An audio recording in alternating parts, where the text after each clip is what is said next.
In today's video, I'm going to teach you how to remove estimated taxes on Shopify, whether you want to turn off taxes for just one item, switch off tax calculations across your entire catalog, or simply clean up the tax-related wording your customers see. I'll walk you through each option clearly so you can choose what fits your store best. First, let's remove taxes from a specific product.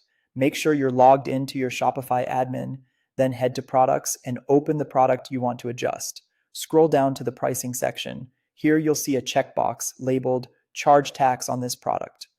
Uncheck that box. This tells Shopify not to calculate or add tax for this particular product at checkout. When you're done, click Save. That's it for a single product. If your item has variants, that setting typically applies to all variants unless you've set special overrides, so give it a quick review to be sure everything matches your intent. Next, if you want to disable taxes for all products, go to Settings, then Taxes and Duties. Scroll to the Global Settings area. You'll find options related to charging taxes, including whether taxes are included in prices or applied to shipping. Uncheck the tax options you want to disable. This change affects your store's overall tax behavior and will determine how checkout calculates totals for your customers.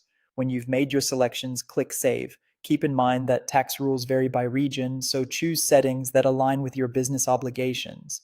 It's a good idea to place a quick test order or use a draft order to confirm the totals look the way you expect after saving.